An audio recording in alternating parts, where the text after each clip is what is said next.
This is Motoring Today, the Philippines' premier and longest-running weekly motoring news and features TV and online magazine. I'm Wee Gamboa. And I'm Tin Gamboa. Here are this week's features to watch out for. On Motoring Forum, we shall discuss dashcams and CCTV recordings on social media. Our road safety reminder in the Young Street Smarts portion centers on what to do when one encounters a double solid yellow line, or strictly no overtaking. This week's Buying Chopera shall be about following the 3-second distance rule. Showcase this week shall have a compact SUV from Volkswagen, the Tharu, while for race weekend we shall have the highlights of the Legends of the 90s car meet.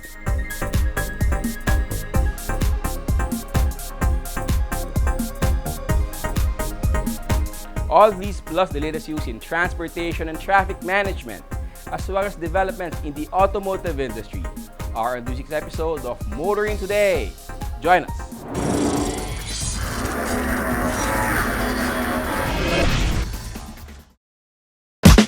I've been coming up hot for a minute. Everybody know the drop when I'm in it. Yeah, I flow so good. Everybody know I'm you know when the click through. Try to send this box to be a so big run.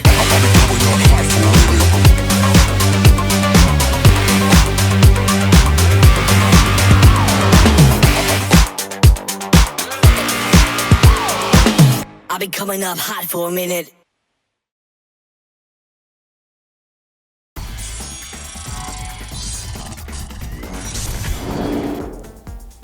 Welcome back to Motoring Today. Here now are the latest news and developments in the country's transportation and traffic management.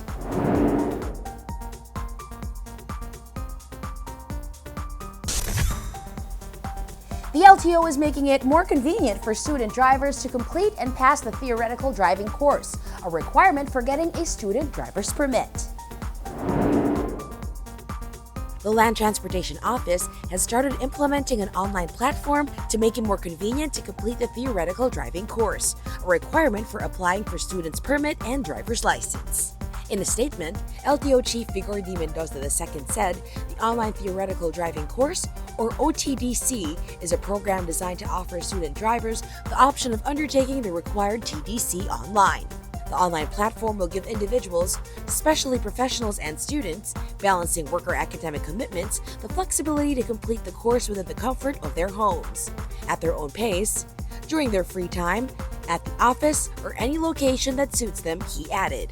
The platform gives applicants the option to connect with their chosen LTO-accredited driving schools authorized to offer online TDCs. The OTDC is divided into modules with a quiz given after completion of every module.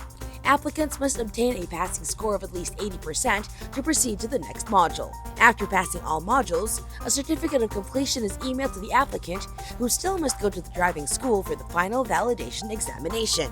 Mendoza said the OTDC platform employs technology-aided solutions to ensure that the person taking the course is indeed the driver's license applicant. The online theoretical driving course may be super convenient, but will it help produce better, more disciplined drivers on the road?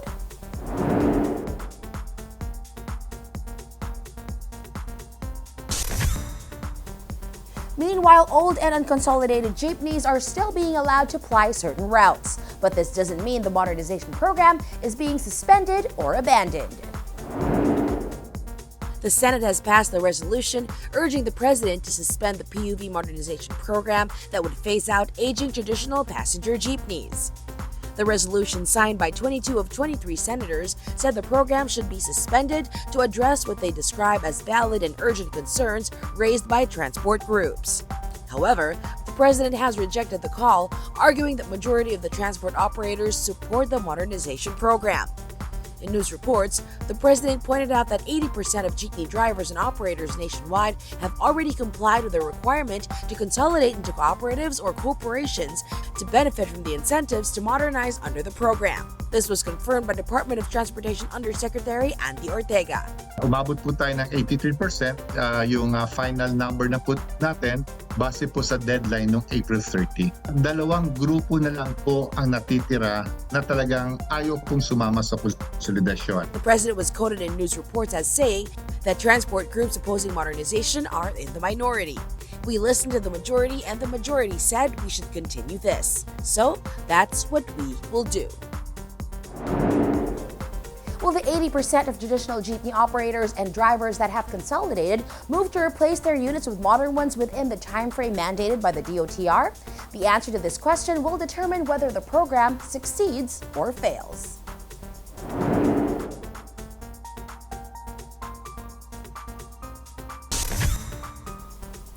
Continuing, government is looking to provide more funding sources to help those who choose to participate in the PUV modernization program.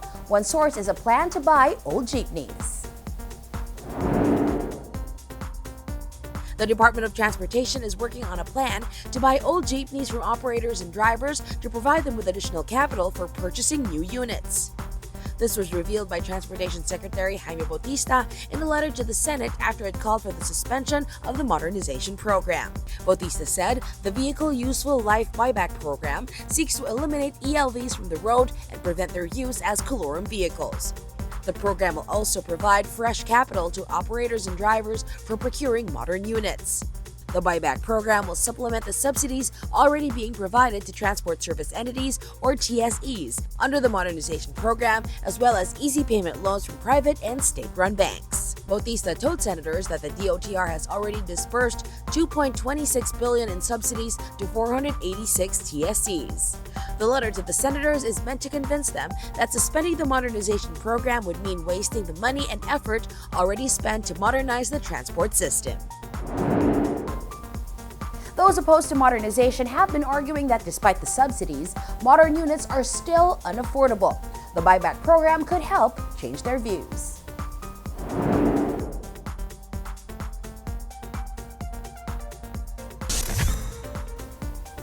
Is it okay for tollways to hike fees even if their toll collection system allegedly sucks? Senators don't think so. Some senators are questioning why the Toll Regulatory Board is approving another toll increase at the North Luzon Expressway so soon after it implemented a toll increase last June. During a recent Senate Committee on Public Services hearing, senators also asked whether it was right for NLEX to charge more even if its RFID toll collection system remains inefficient, causing long queues at entry and exit gates. I took the liberty of, again, going through the toll booth. Hindi gumagana yung RFID, no? And may manual para i-click po yung card para makapasok po, no? So in other words, pag ganito po nangyayari, nagbubuhol-buhol na ho yung traffic. During the hearing, a TRB official justified another increase in toll for the NLEX. Ang board po inaprubahan yung petition dahil unang-una po meron po tayong tinatawag na kontrata, yung Supplemental Toll Operation Agreement. Tapos may nakalagay po doon na ang ating concessionaire entitled for every 2 years. Senator Raffy Tulfo asked the TRB not to allow the NLEX to begin implementing another toll increase this August as planned. Meanwhile, Metro Pacific Tollways Corporation, the operator of the NLEX, as well as the SCTEX, CalEx, and Capitex, was in the process of replacing first-generation RFID readers that were now malfunctioning. Some people, not necessarily senators, are also asking, whose interests do the TRB favor more? Motorists and the general public or tollway operators?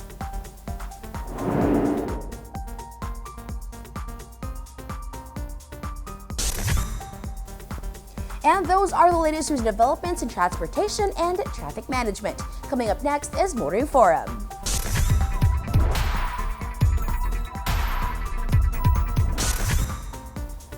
Dash cams, mobile phone cameras, CCTV recordings of accidents, road rage incidents, traffic violations going viral on social media almost every day these days. Is it legal to record and post, as well as share such recordings on social media? Mooring Forum answers this question. More and more motorists and car owners are installing dash cams. Many homes and establishments have CCTVs, many recording what is happening on the streets. Authorities have begun blanketing major thoroughfares and secondary streets with CCTVs. Almost everyone now has a smartphone, and most are quick to begin recording anything and everything that catches attention. Accidents, fights, funny incidents, even pranks. These recordings have become fodder for social media platforms: Facebook, YouTube, X, Instagram, Threads, etc. Some from random netizens who enjoy posting and sharing pics and videos and commenting on anything and everything. Others by so-called content creators looking to monetize their platforms. Many to push personal advocacies like road safety, motorcycling culture, car clubbing, personal mobility, and even candidacies. Dashcams have also become some sort of protection against uniformed extortionists, as well as liabilities when involved in accidents. Smartphones are also wielded like weapons during road altercations, individuals pointing cameras at each other. A consequence of this social media phenomenon is people getting ridiculed and suffering from embarrassment from posts going viral with subsequent hurtful comments and memes. Many who have suffered such embarrassment, hurt, and injury now ask what recourse they have to take down the posts or gain recompense for their suffering. Questions also arose. Is it legal for people to take or film photos and videos of others and then post or share these on social media without their consent? Does this go against laws meant to protect the privacy of individuals in this digital age? What about the Data Privacy Act? Visor.ph, a popular mobility website that is also active on social media sharing pics and videos sent to them by their readers and viewers, published an article that sought to answer some of these questions. The article, written by Frank Schwingel, focused on the question of whether one can film a traffic enforcer and other motorists and publish these recordings online. The author sought answers to this question from an attorney, Lianji El Mora. According to the lawyer, there is no law in the Philippines that prohibits the filming of law enforcers such as traffic enforcers and police officers while working in public. The article stressed that one can only film law enforcers carrying out their public functions in a public place where there is no reasonable expectation of privacy. The lawyer also said that there is no law that specifically regulates the use of dash cams, but their use as a recording device needs to comply with Republic Act 10173 or the Data Privacy Act and Cybercrime Prevention Act, she said. Under the laws, faces and vehicle plate numbers of private individuals cannot be recorded and published without their consent. This may already be known by those who post videos with faces of people and vehicle license plates blurred. What about posting videos or pictures online, whether on social media, blogs, and websites, that are maliciously intended to embarrass or harass an individual? Such postings can open the author to criminal charges of cyber libel under the Cybercrime Prevention Act. What about videos of road accidents or scenes of accidents? Can these be posted online without the consent of victims of road accidents? According to a news report published in Philstar Global, a lawmaker has filed House Bill 10277, which will make it illegal to share the image, video, or details of a person who is a victim of any crime or accident without the consent of the victim. The report said that under HB 10277, duly enfranchised and authorized television and radio networks and print media are allowed to share images of accidents, but not social media journalists, who must first obtain the consent of the victim or their family. The fact that a lawmaker is filing such a bill suggests that there is no law against videoing and posting of accidents or the aftermath of accidents with the victims included. Apparently, there are still a lot of gray areas concerning the legality and ethics on the posting and sharing of videos online. Until those gray areas are put to black and white, let's encourage netizens to be cautious and discerning about what they post and share online.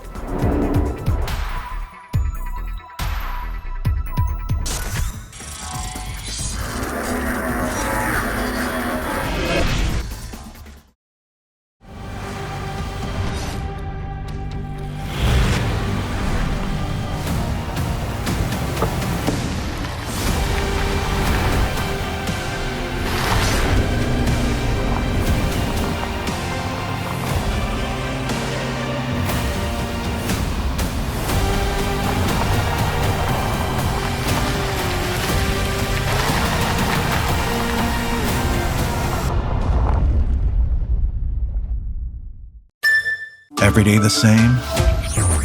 Time to break through. experience a new connection. With elevated hybrid technology and safety capabilities for a next-level experience. Sporty yet elegant, it's the most advanced CR-V. Breakthrough every day. The all-new Honda CR-V.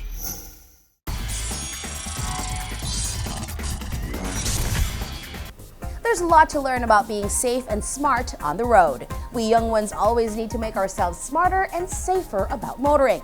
Learn more from our Young Street Smart segment with road safety reminders from Toyota Motor Philippines.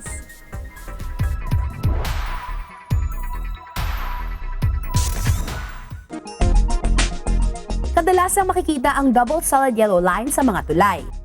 Ang ibig sabihin nito ay bawal kang mag-overtake sa kahit anong oras dahil maaari kang maaksidente katulad ng ipinapakita sa animation.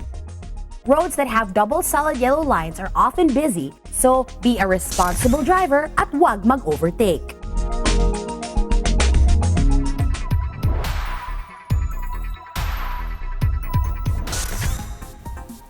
We share the road with others every day. How to better share the road and help make motoring daily a happier experience is this week's Payong Tsuper.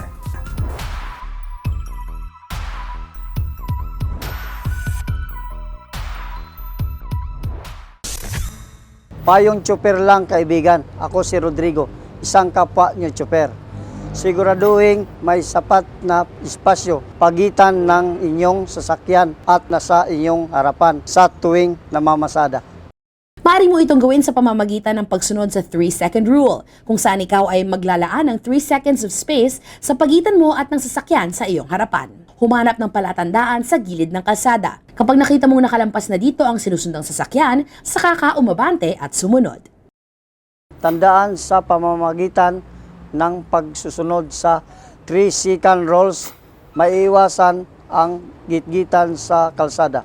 Ito po si Rodrigo Apas, Payong Tsuper lang, kaibigan, mula sa isang kapwa nyo tsuper.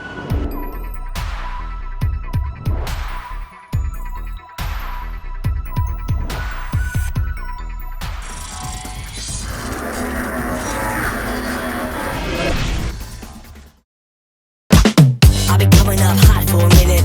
Everybody know the drop when I'm in it. Yeah, I flow so cute. Everybody know I'm on it. You know when the click through. Try to set this about to be a so big fun.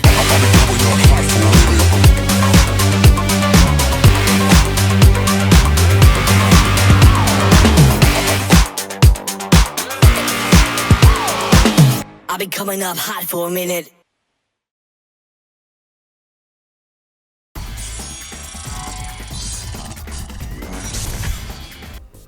Welcome back to Motoring Today.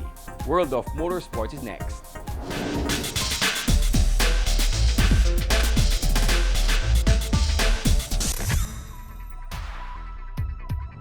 In motorsports news, Ron Zuson recorded the quickest cumulative time from runs in tracks A and B to finish on top of the overall class during the third Luzon round of the 2024 Philippine Autocross Championship Series held at the Robinson's Place in Santa Rosa, Laguna.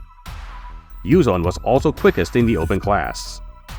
Coming in second in both overall and the open class was novice driver Paolo Batangatang, who was also the fastest novice in the round. Third fastest overall was Renzo Andaya ahead of Renz de Guzman, 4th, and Nate Sarmenta, 5th. Rounding out the top 4 in the open class was Edwin Sarmenta in 3rd and Edward Perez, 4th. Creno Andaya finished 2nd in the novice class ahead of Renz de Guzman in 3rd. Rounding out the top 5 in the novice class was Rupert Santiago, 4th, and Nate Sarmenta, 5th. Paolo Batangatang added the DVS class to his wins in the 3rd round with Nate Sarmenta in 2nd and Edwin Sarmenta in 3rd, Rupert Santiago in 4th, and Pia Escalante 5th. More in the world of motorsports here on Motoring Today, as we now give you Race Weekend.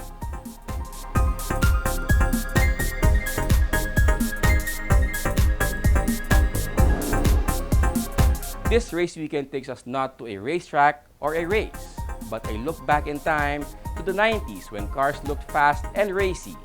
Enjoy these perfectly restored or beautifully modified automobiles from the decade when many of us began our love affair with cars and motorsports.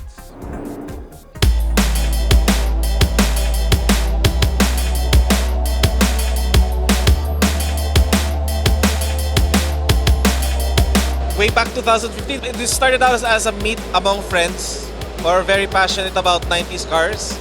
And I guess parang we were toying around with a wish list of ano ba yung gusto namin makita in a meet, like what cars haven't we seen yet.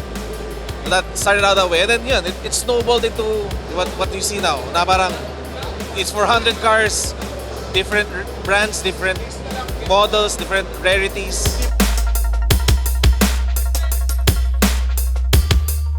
We had sort of a list of cars that we wanted to invite or we wanted to see at the events.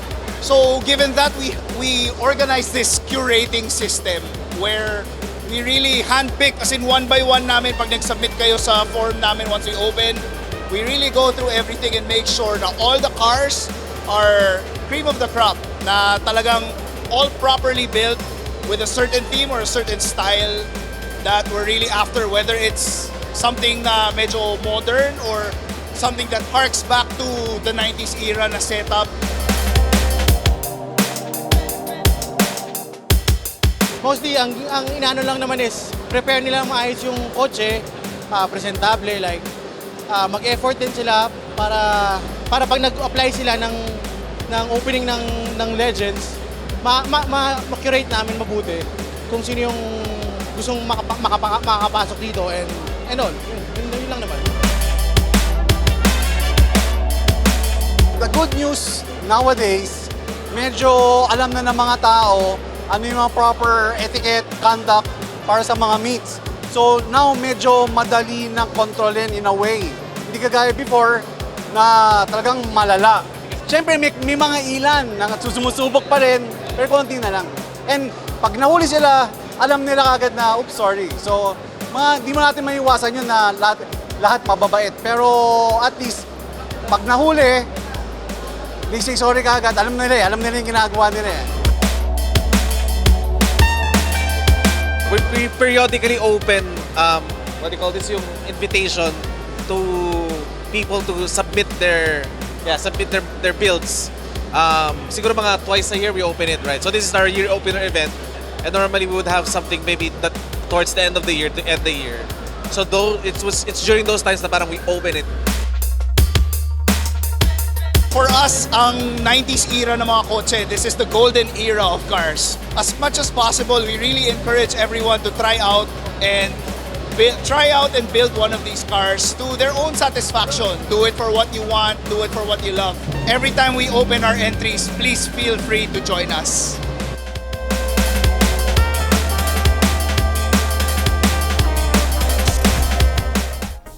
The turnout at the Legends of the 90s Car Meet 2024 opener makes us want to speed up time for another look back in the time to the 90s scheduled for the second half of 2024.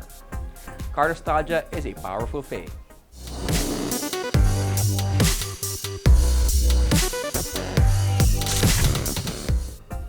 And that's this week's World of Motorsports. We'll be back after this short break.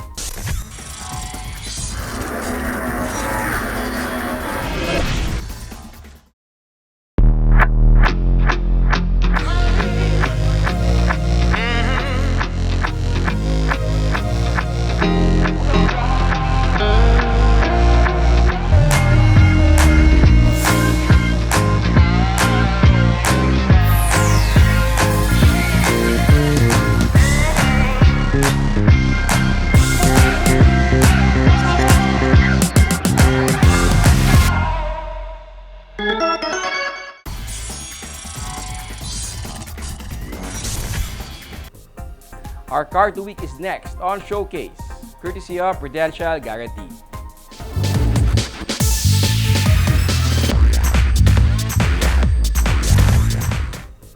For those looking for a Teutonic twist for their subcompact SUV, the Volkswagen Tauro might be worth a look. Serving as the spiritual successor of the Tiguan, this SUV has a lot to live up to given how good its predecessor was. So, what does this German SUV have to offer? Let's take a closer look. There are two variants available for the Tauro in the Philippines. The first is the 300 TSI DSG SE, serving as the entry point, and it's topped by the 300 TSI DSG SEL. The model we've tested is a top-of-the-line variant. In terms of dimensions, it measures 4,458 millimeters long, 1,841 millimeters wide, and 1,632 millimeters tall, with a wheelbase of 2,680 millimeters. The design follows Volkswagen's design language with straight lines and sensible looks. Its matrix LED headlights with dynamic turn signals give off a distinct signature, while the silver trim around the air intake adds a touch of class to the fascia. With the SEL variant, the grille is illuminated and also comes with an adaptive front lighting system. Over the back, there is a wide tailgate that makes loading cargo easier and more accessible. Its full-width taillights are illuminated by LEDs, while the bumper comes with a false skid plate. For the SEL, it also gains the black package. It gives the section of the bumper gloss black paint, along with a roof, roof rails, spoilers, side mirrors, and trims. This SUV then wears 18-inch alloy wheels with highlights that are wrapped in 225/50 R18 tires. All in all, the exterior is purposeful and will stand the test of time. Inside, drivers and passengers are greeted by plush leather seats. This being a Volkswagen, high-grade materials were used inside with soft touch panels from front to back. Both the driver and front passenger can also enjoy the convenience of the 12-way power adjustable seats. Despite the subcompact dimensions, there is more than enough room for 5, along with a 455-liter cargo capacity. The rear seats can fold with a 60/40 or fully flat to expand the cargo area to 1,543 liters. Giving a bigger impression of space is its massive panoramic sunroof. There's no shortage of tech inside the Tharu. In the SEL variant, it boasts a high-definition 10.25-inch digital instrument cluster. Meanwhile, its touchscreen infotainment system measures a whopping 12 inches across, with its gesture control that allows users to interact with the screen by simply doing hand signals. Speaking of screens, Apple CarPlay is standard in the Tharu, along with Bluetooth connectivity. Its leather-wrapped steering wheel that tilts and telescopes features capacitive touch buttons for a sleeker appearance. A wireless mobile phone charger is also standard. Moving to safety equipment, 6 airbags are on board along with seatbelt reminders for the front and rear. Stability control is fitted as well as traction control and anti-slip regulation. These electronic safety nets give this SUV safe and secure handling. Preventing scrapes and dings around tight spots come courtesy of a surround view camera. Further providing an extra set of eyes is a rear cross traffic alert, reverse camera, and parking distance control. And to prevent any tire mishaps, the Tharu is fitted with a tire pressure monitor. Ensuring its sure-footed handling are McPherson struts at the front and a multi-link setup at the rear. That, together with stability control, means the Tharu is one of the better handling and better riding cars in its class. Powering this SUV is a 1.5-liter engine that features turbo-stratified injection. It produces 160 HP and 250 Nm of torque. It provides a good slug of torque at lower revs, while the horsepower carries it at higher speeds. As the pioneers of the dual-clutch transmission, the Tharu comes equipped with a smooth and slick-shifting 7-speed direct-shift gearbox. The Volkswagen Tharu 280 TSI DSG SEL retails for 1,753,000 pesos. A more affordable SE variant, on the other hand, is 1,619,000 pesos. With a wide variety of compact crossover SUVs out there, the Tharu is one way to set yourself apart. The best part is, it's spacious, drives well, and hugely practical.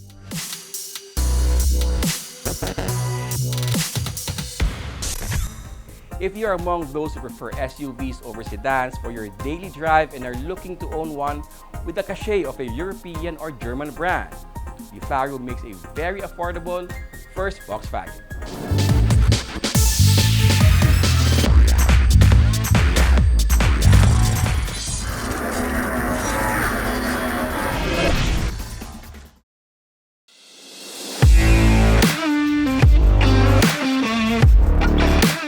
If you're having problems sa cars, if there's any problems, especially with the paint, if you wanted to have the paint corrected, just let us know, just give us a call, drop by our shop so we could assess para we could show you and give you yung gagawin natin sa cars nyo, especially for the paint job. So we could detail the car and probably put ceramic coating on it.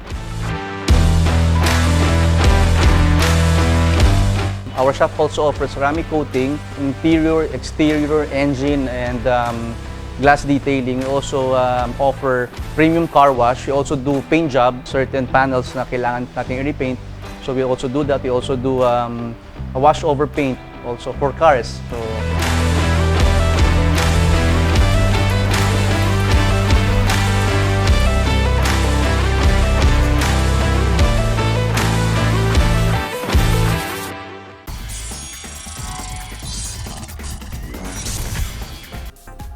Welcome back to Motoring Today. The auto industry takes center stage.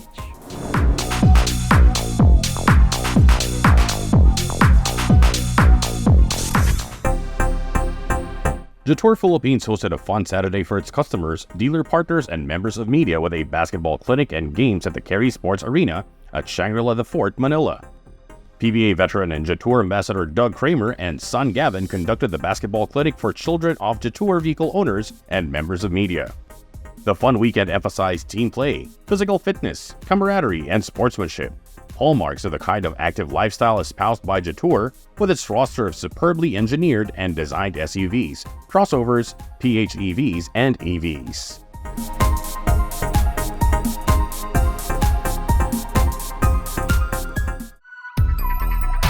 Suzuki Philippines is making it easier for buyers to drive home the Ertiga Hybrid and the Espresso this month of August. Buyers can acquire the Ertiga Hybrid with a low down payment of 78,000 pesos or enjoy a 60,000 peso discount when buying on cash basis. Those who opt for the Ertiga GLX can benefit from having the first month's amortization covered by Suzuki. Also this month of August, the Espresso is being offered with a low down payment of 59,000 pesos or with a 32,000 pesos discount on cash purchases.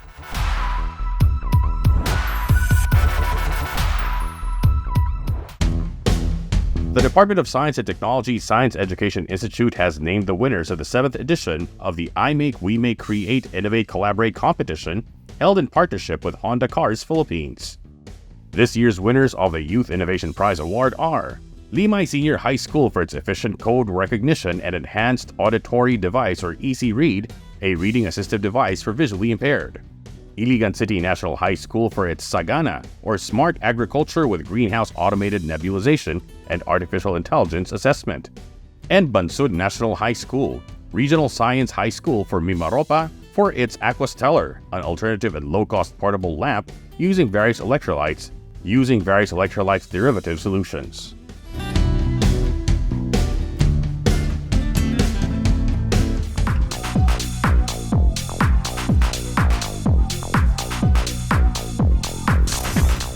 And that's the week that was in motoring. Thank you for joining us. Also, don't forget to check us out on social media. Until next week here on Motoring Today, now on its 38th year of continuing service to the general motoring public with the lifelong commitment to promote road safety. In honor of our dad, Butch Gamboa, I'm Wee Gamboa. And I'm Tim Gamboa. Happy motoring!